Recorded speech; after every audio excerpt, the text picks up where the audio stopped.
শুধুমাত্র উচ্চ মাধ্যমিক পাশে রাজ্যের পৌরসভায় নিয়োগ করা হচ্ছে। তো চলো আজকের এই ভিডিওতে আমরা ডিটেলসে এই নতুন নোটিফিকেশন সম্পর্কে জেনে নেব এবং এখানে কিন্তু অফলাইন নয়, পুরোপুরি অনলাইনে তোমাদের অ্যাপ্লাই করতে হবে। তো অফলাইনের কোনো ঝামেলা নেই। ওকে, তো চলো দেরি না করে শুরু করা যাক। প্রথমত কি, রাজ্যের পৌরসভায় গ্রুপ সি নিয়োগ করা হচ্ছে, ঠিক আছে। আচ্ছা, কোয়ালিফিকেশন কি, কোয়ালিফিকেশন এখানে চাওয়া হয়েছে, এখানে কিন্তু কোয়ালিফিকেশন চাওয়া হয়েছে এইচএস পাস। যে কোনো শাখায় তুমি যদি উচ্চ মাধ্যমিক পাস করে থাকো, নম্বরের কোনো কড়াকড়ি নেই, তুমি এখানে অ্যাপ্লাই করতে পারবে। আচ্ছা, এজ কত, এজ লাগবে এখানে এজ কত লাগবে, দেখো এখানে এজ লাগবে 18 থেকে 40 বছরের মধ্যে, 18 থেকে 40 বছর। এসসি এসটি ওবিসি তারা কিন্তু বয়সে ছাড় পাবে সরকারি নিয়ম অনুযায়ী। অর্থাৎ এসসি এসটি যদি তুমি ক্যান্ডিডেট হও, তোমার বয়স হতে হবে 18 থেকে 45 বছরের মধ্যে। আর যদি তুমি ওবিসি ক্যান্ডিডেট হও, তাহলে তোমার বয়স হতে হবে 18 থেকে 43 বছরের মধ্যে। ক্লিয়ার? এইবার এই বয়সটা তুমি কোন ডেট অনুযায়ী গুনবে, বয়সটা কিন্তু তোমার গুনতে হবে 1 জানুয়ারি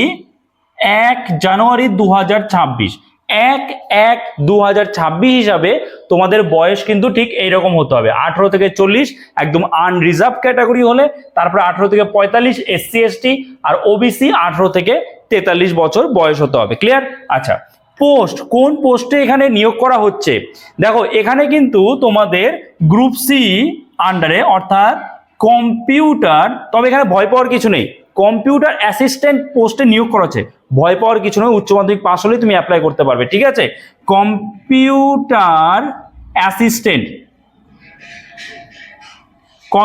অ্যাসিস্ট্যান্ট পোস্টে নিয়োগ করা হচ্ছে। এবার তোমরা বলবে যে আমি তোমাদের বললাম ভয় পাওয়ার কিছু নেই, যে কম্পিউটার অ্যাসিস্ট্যান্ট, তাহলে কম্পিউটার জানতে হবে বেসিক কম্পিউটার, একটা ডিপ্লোমা কোর্স তোমার করা থাকতে হবে। আজকালকার দিনে মাধ্যমিক পাস হলেই প্রায় প্রত্যেকেই একটা করে কম্পিউটারের ডিপ্লোমা কোর্স করে রাখে, তো সেই একটা 1 বছরের ডিপ্লোমা কোর্স করে থাকতে হবে, ব্যাস এইটুকু। না তোমার টাইপিং লাগবে না কিছু, তোমার বেসিক কম্পিউটারের নলেজ থাকলেই হবে, একটা কোর্স করা থাকলেই হবে, ঠিক আছে। আচ্ছা, তারপরে স্যালারি, কত স্যালারি দেওয়া হবে, স্যালারিটা কিন্তু এখানে বেশ ভালো পরিমাণে রয়েছে। কত? 22,000 টাকা থেকে 58,000, প্রায় 22,000 টাকা থেকে 58,000 টাকার কিন্তু এখানে স্যালারি রয়েছে তোমাদের পার মান্থে, ঠিক আছে। আশা করি তোমরা বুঝতে পারছো।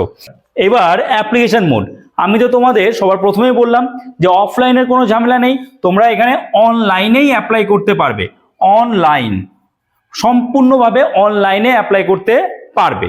আচ্ছা, অনলাইনে যে অ্যাপ্লাই করবে, কোথায় গিয়ে অ্যাপ্লাই করবে, অনলাইনে কিভাবে অ্যাপ্লাই করবে, তোমরা এই ওয়েবসাইটে গিয়ে www.mscwb.org, এই ওয়েবসাইটে গিয়ে তোমাদের অনলাইনে অ্যাপ্লাই করতে হবে। আচ্ছা, কোনো অ্যাপ্লিকেশন ফি কি আছে? হ্যাঁ, অ্যাপ্লিকেশন ফি তো আছে। তাহলে লাস্ট ডেট কবে অ্যাপ্লাই করার, এখনো কি ডেট আছে? অবশ্যই আছে। তোমাদের লাস্ট ডেট 17/4/2026, 17/4/2026 মধ্যে তোমাদের কিন্তু এখানে অ্যাপ্লাই করতে হবে, অর্থাৎ এই এপ্রিল মাসের 17 তারিখের মধ্যে, 17/4/2026 মধ্যে তোমাদের অ্যাপ্লাই করতে হবে, অর্থাৎ এপ্রিল মাসের 17 তারিখের মধ্যে। অ্যাপ্লিকেশন অলরেডি কিন্তু চলছে। আচ্ছা, অ্যাপ্লিকেশন ফি কত লাগবে, দেখো এখানে যারা আনরিজার্ভ ক্যাটাগরি বা ওবিসি যারা আছো, তাদের অ্যাপ্লিকেশন ফি কিন্তু 200 টাকা লাগবে। আর যদি তুমি এসসি এসটি হও, তোমার অ্যাপ্লিকেশন ফি লাগবে শুধুমাত্র 50 টাকা, শুধুমাত্র 50 টাকা। এটা এসসি এসটিদের, ঠিক আছে, আর বাকিদের কিন্তু 200 টাকা অ্যাপ্লিকেশন ফি লাগবে।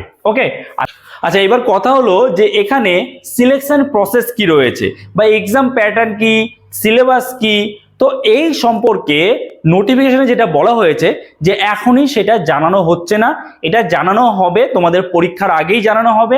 তার জন্য তোমাদের যে অফিসিয়াল ওয়েবসাইট, এই যে অফিসিয়াল ওয়েবসাইট, এখানে তোমাদের মাঝে মধ্যে ভিজিট করতে হবে, কিভাবে সিলেকশন প্রসেস কি রয়েছে, কিভাবে এক্সাম হবে সেটা ভিজিট করতে হবে। এছাড়াও তুমি যখন অ্যাপ্লাই করবে, অবশ্যই তোমার ভ্যালিড ইমেল আইডি, বা যে ইমেল আইডিটার অ্যাক্সেস তোমার কাছে আছে, যার পাসওয়ার্ড তুমি জানো, এবং একটা ভ্যালিড ফোন নাম্বার দেবে, যে ফোন নাম্বারটা অ্যাক্টিভ নাম্বার, রিচার্জ আছে যে নাম্বারে, তো সেই নাম্বার কিন্তু দেবে, ঠিক আছে।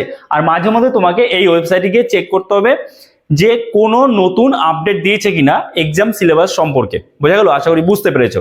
সো এই ভিডিওটা এখানেই শেষ করছি। যদি এই ভিডিওটা তোমার জন্য হেল্পফুল হয়ে থাকে অবশ্যই একটা লাইক করে দিও। চ্যানেলে নতুন হয়ে থাকলে চ্যানেলটাকে সাবস্ক্রাইব করে আমাদের পাশে থেকো। চলো দেখা হচ্ছে নতুন কোনো ভিডিওতে। সবাই ভালো থেকো।